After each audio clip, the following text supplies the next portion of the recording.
ध्यानाभ्यास के लिए कृपया अपने नेत्रों को बंद कर लीजिए। अपना मुख अपनी ओर कीजिए। आपके भीतर ही सुख का सागर है। आप सर्वांग सुख के बने हुए हैं। बाहर मूर्त पदार्थ ही जानने में आते हैं जो अचेतन हैं और सुख स्वभाव से रहित हैं। सुखी होने के लिए हमें मूर्त पदार्थों का आश्रय घटाते जाना है और अपनी अमूर्त काया का आश्रय बढ़ाते जाना है। इसी क्रम में हम मूर्त पदार्थों का अवलंबन पूरी तरह छोड़ देते हैं और पूरी तरह स्वावलंबी होते हैं। पूर्ण स्वावलंबन की दशा ही परमात्म दशा है, महा आनंद की दशा है। अपनी मुद्रा को लक्ष्य में रखिए। सिर से पांव तक ये आपकी अमूर्त काया है जो वास्तव में परमात्मा की मूर्ति है, परमात्मा की प्रतिमा है। लोक में मूर्त प्रतिमाएं ही प्रसिद्ध हैं, अमूर्त प्रतिमा प्रसिद्ध नहीं है। हमें अपनी अमूर्त प्रतिमा को प्रसिद्ध करना है क्योंकि वही वास्तविक परमात्मा की प्रतिमा है, वही आनंद दाता है। इससे युक्त होकर ही आप परम शांति का अनुभव करते हैं। बहिर्मुख होने पर रागादिक दोषों की उत्पत्ति होती है और मूर्त कर्मों का बंधन होता है। उन्हीं मूर्त कर्मों के उदय से फिर अंतरंग बहिरंग प्रतिकूलताएं उत्पन्न होती हैं।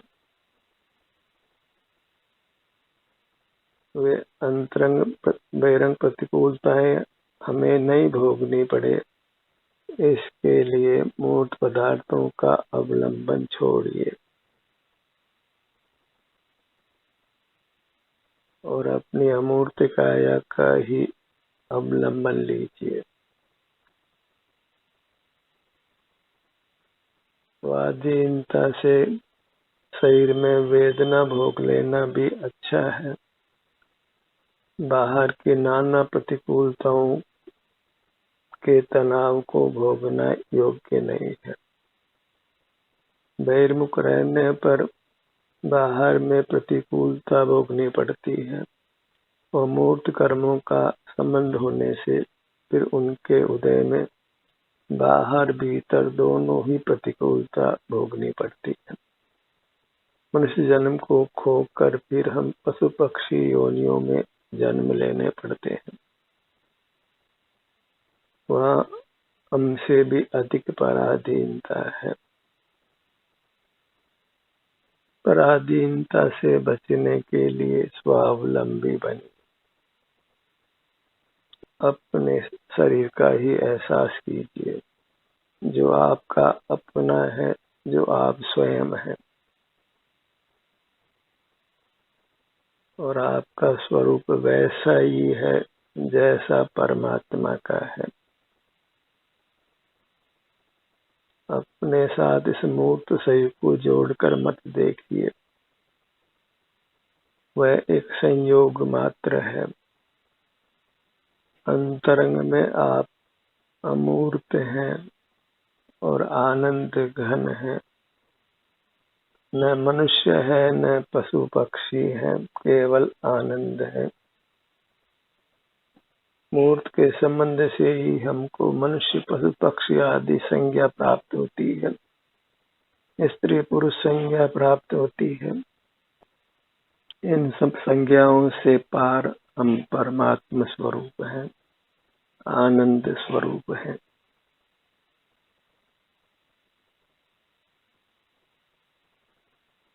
अपने सन्मुख होने से होने वाली शांति को पहचानिए।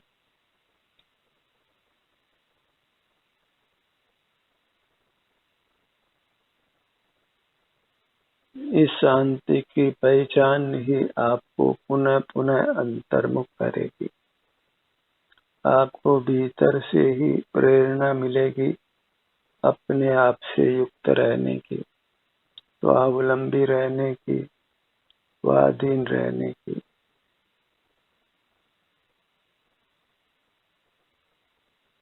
मूर्त पदार्थ भले ही इंद्रियों के माध्यम से सुखद भाषित होते हैं, पर वह सुख मूर्त पदार्थों का नहीं है, वह हमारे स्वास्थ्य का है। और वह विषय आनंद लेने से हमारा स्वास्थ्य नष्ट होता है। मूर्त पदार्थों को देखना, जानना, उपयोग में लेना, वह हमारी अनधिकृत चेष्टा है, क्योंकि हम मूर्त पदार्थों के स्वामी नहीं हैं। मूर्त पदार्थ अन्य है और हम अन्य हैं। मूर्त को अचेतन जानकर उनका मनमाने रूप से उपभोग करना, उनको उपयोग में लेना, उनको देखना, जानना, सर्व ही अपराध रूप है।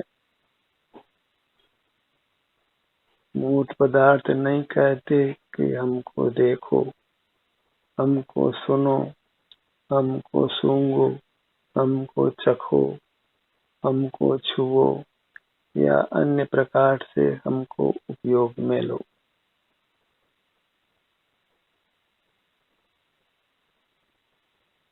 उनको उपयोग में लेने से हम प्रगट ही मूर्त से बंधे हैं, जो हमारा रूप नहीं है, अनेक परमाणुओं का समूह है जिसने विघट जाना है। नाना परमाणु मूर्त शरीर में आकर मिलते हैं और कितने परमाणु बाहर चले जाते हैं। तो मूर्त शरीर की रचना बदलती ही रहती है और हम तो वही के वही हैं। हम एक द्रव्य हैं और मूर्त शरीर नाना द्रव्यों का समूह है। वह नाना द्रव्यों का समूह, उसी का नाम माया है। हम उनको एक पदार्थ ही मान लेते हैं, जबकि वे नाना परमाणुओं के समूह हैं और वे विघटते हैं, उनकी रचना बदलती रहती है। और हम वास्तव में एक चेतन रूप हैं, आनंद घन है। आनंद को भोगना ही हमारा स्वभाव है।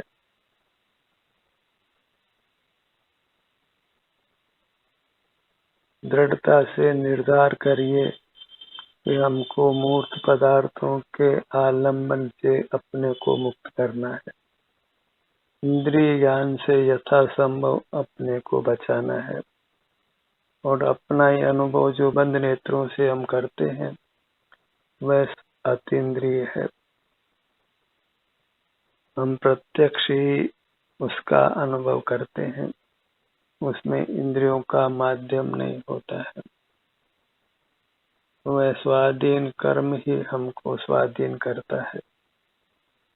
ध्यानाभ्यास एक स्वाधीन होने का ही प्रयास है। इंद्रिय सुख को त्याग कर उत्तम अतीन्द्रिय सुख पाने का प्रयास है। मूर्त के बंधन से मुक्त होना, जन्म मरण से मुक्त होना, यही ध्यानाभ्यास का प्रयोजन है। और करना इतना ही है कि नेत्रों को बंद करके अपने ही स्वास्थ्य की स्थिति को भोगना है। अपने ध्यान को अपने सिर से पैरों तक ही रखना है, अपने में ही उपस्थित रहना है। और जब अपने में उपस्थित रहते हैं तो फिर मूर्त कर्म हमारे भीतर नहीं रहता है।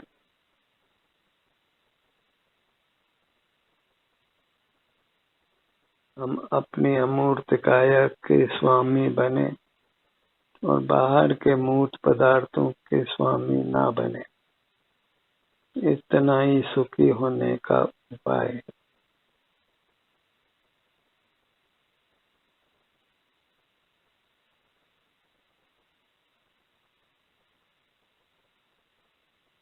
जीवन जीना अच्छा है जहाँ अर्थ की आवश्यकता कम से कम हो, अर्थ की पराधीनता कम से कम हो। बिना ही अर्थ के रहना संभव है यदि हम अंतर्मुख रहने का अभ्यास करें, ध्यानाभ्यास करें।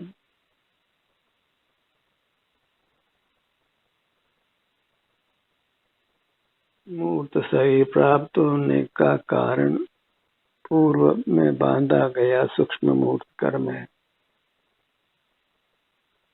और हम उस सूक्ष्म मूर्त कर्म की संधि को तोड़ देते हैं तो पुनर्जन्म नहीं होता है, पुनः ये अशुचि काया प्राप्त नहीं होती है और अशुचि काया के अभाव में हमको कुछ भी दुख नहीं होगा। वह परमात्मा दशा है, वहाँ बाहर का देखना जानना नहीं है, मूर्त का आलंबन नहीं है, केवल अपने सर्वांग में होने वाले सुख का अनुभव है। देशना इतनी है कि मूर्त पदार्थों से अपने आप को छुड़ाना, मूर्त पदार्थों को उपयोग में नहीं लेना, उनको देखना जानना नहीं है। इसके प्रतिपक्ष अपने स्वरूप को ही भोगना है, अपनी चिन्ह मूर्त को, अपने आभ्यंतर अमूर्त शरीर को। और ये काम आपको अपनी प्रेरणा से ही करना है, स्वाधीनता से करना है, अपने हित में करना है।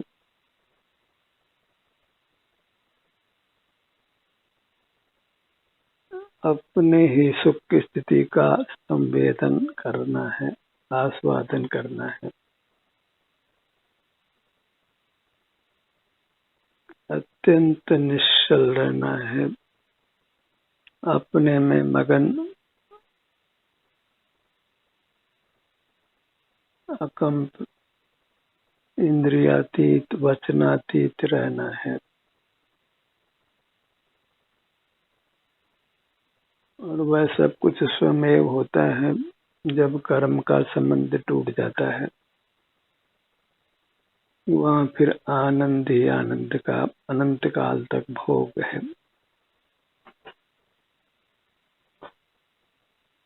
अपनी दृष्टि को अपने सिर से पैरों तक ही रखिए। मूर्त पदार्थों को हमने जन्म जन्म में भोगा है, फिर भी जन्म मरण का अभाव नहीं हुआ। अब अपने अमूर्त काया को भोगने का समय आया है, परमात्मा होने का समय आया है। तो अब प्रमाद की स्थिति में रहना योग्य नहीं है।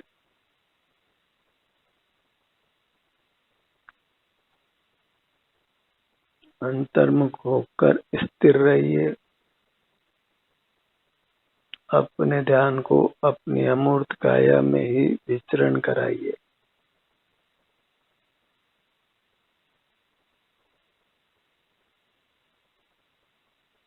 बाहर की रुचि मिट जाने के बाद सहज ही अंतरोन्मुखता होती है, सहज ही अंतरंग में विचरण होता है और उसके फल में सहज ही हमें उत्तम स्वास्थ्य, उत्तम सुख का अनुभव होता है।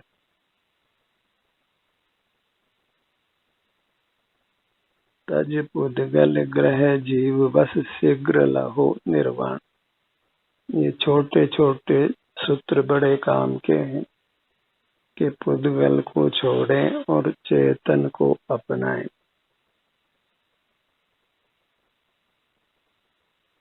तज पुद्गल ग्रह जीव बस, शीघ्र लहो निर्वाण। इस मूर्त शरीर में हमारा अमूर्त शरीर है, वही आपका परमात्मा है। तन मंदिर में देव जिन, जग मंदिर देखंत, हास्य मुझे दिखे अरे, प्रभु भिक्षार्थ भ्रमंत। कोई धनिक व्यक्ति भोजन के लिए भीख मांगता हो, वैसे ही कुछ दशा हमारी है। सुख स्वभाव से पूर्ण होकर भी हम सुख की भीख अचेतन सुख विहीन पदार्थों से मांगते हैं।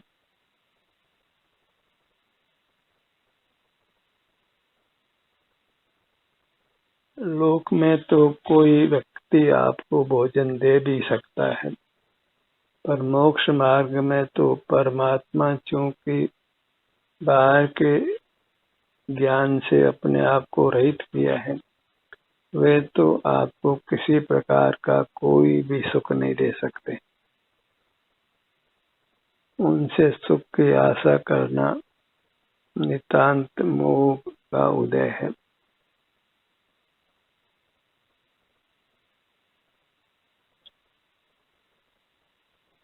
अंतर यात्रा कीजिए, अपने ध्यान को अपने मध्य भाग नाभि के स्थान पर लाइए।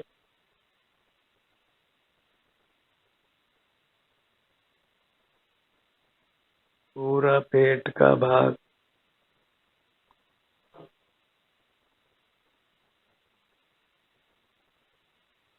हर भाग में जाकर जो भी सुख की स्थिति है उसको सहर्ष से भोग लेना है।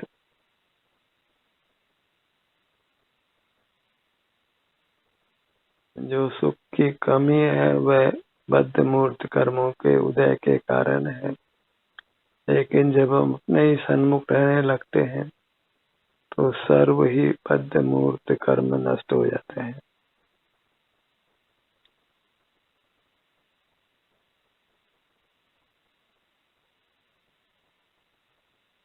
पूरा पेट का भाग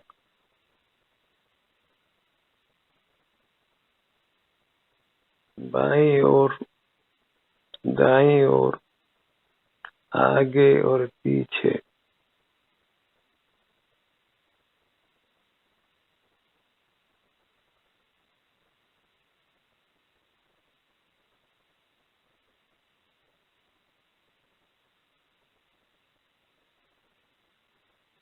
अपने ध्यान को अपने सिर के भाग पर लाइए।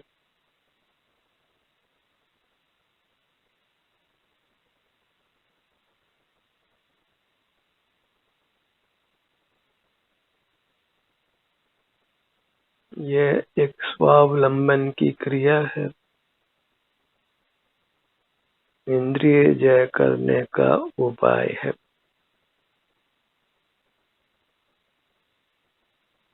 सर्वरागादिक दोषों से मुक्त करने का ये अंतर्मुखी पुरुषार्थ है।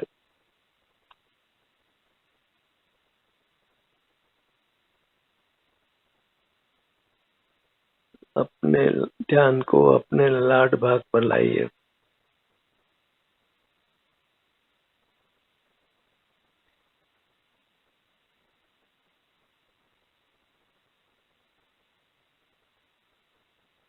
एक ललाट मूर्त का बना है, एक ललाट अपने अमूर्त जीव का बना है।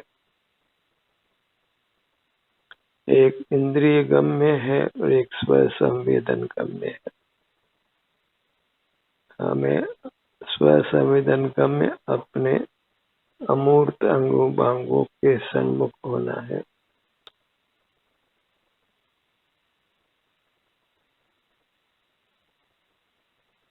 अपने ध्यान को अपने भ्रूमध्य पर लाइए।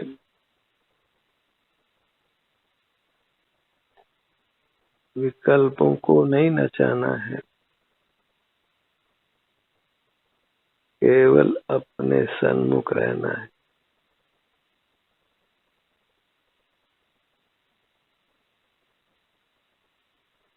अपने अपने ध्यान को अपने दोनों नेत्रों पर लाइए।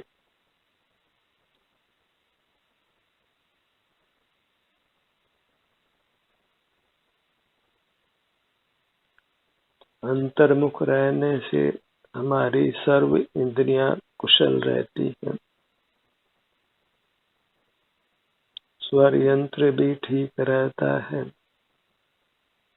काय बल भी बना रहता है।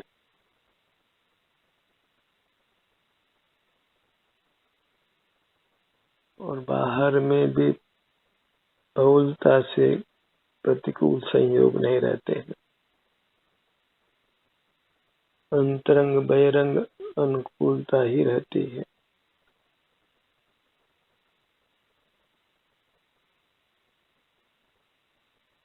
जो नाना विपरीत परिस्थितियां उत्पन्न होती हैं, उनका कारण मूर्त कर्म का उदय है और उसका भी कारण हमारी बहिर्मुखता है।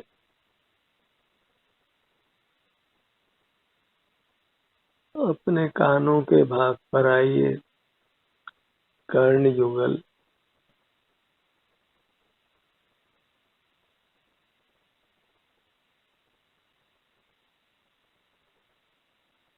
अपने ही सन्मुख रहने का अभ्यास करके हमको परमात्मा बनना है। वही हमारे जीवन का लक्ष्य हो। मूर्त के बंधन से मुक्त होना ही परमात्मा होना है। स्थूल मूर्त काय से और सूक्ष्म मूर्त कारमण काय से।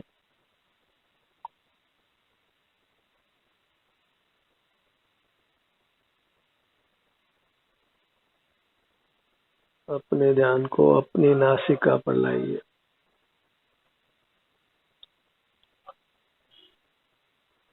अपने हर भाग पर जो सुख की दशा है उसको मुख्य करके अनुभव में लीजिए।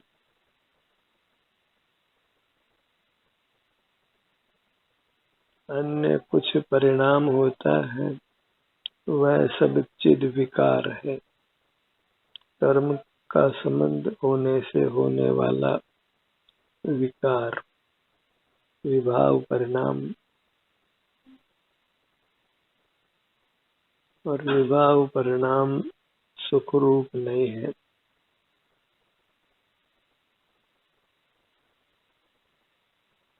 अपने ध्यान को अपने होठों के भाग पर लाइए।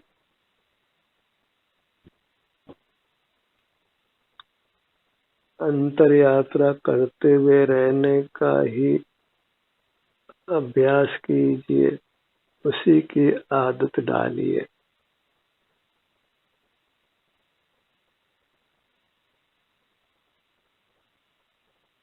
ये वीतराग होने की विधि है, निराकुल होने की विधि है।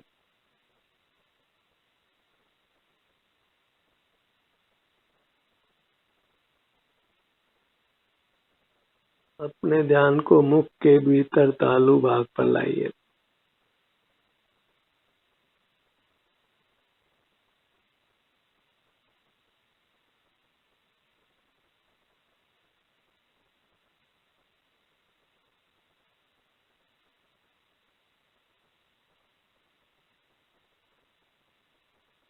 अपने ध्यान को अपनी गर्दन के भाग पर लाइए।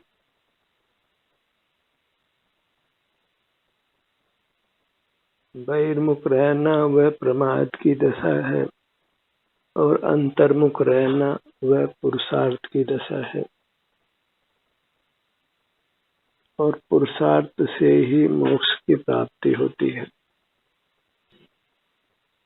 पुण्य, अर्थ और काम का पुरुषार्थ का फल संसार है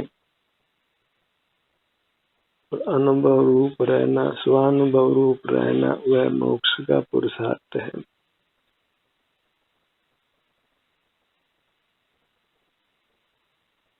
अपने सीने के भाग पर आइए।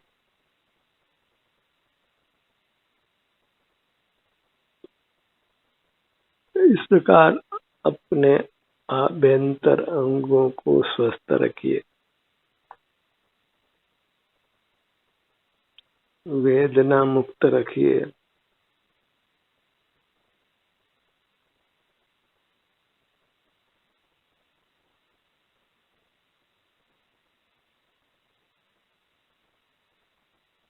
अपने ध्यान को अपने दाहिने भुजा पर लाइए। अंगुलियों के अग्रभाग से कंधे तक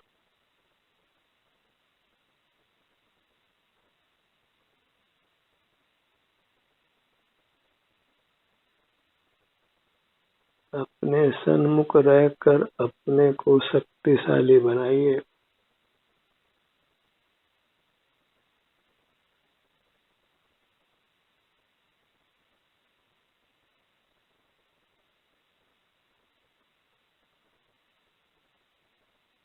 पेट का भाग,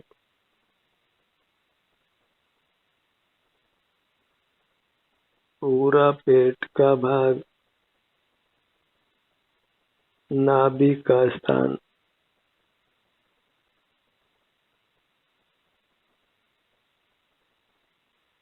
दाहिनी भुजा, बाईं भुजा,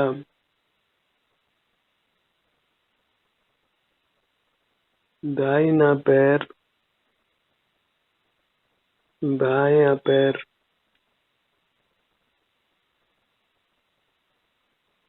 दाहिना पैर, बायां पैर, दोनों पैर एक साथ। अपनी पूरी चैतन्य प्रतिमा, चैतन्य बिंब, अकृत्रिम बिंब एकटक उसके सन्मुख रहिए। फिर इस प्रकार अनंत काल तक सुख से रहिए। ध्यान का ये सत्र यहीं समाप्त होता है। आपकी सहभागिता के लिए धन्यवाद।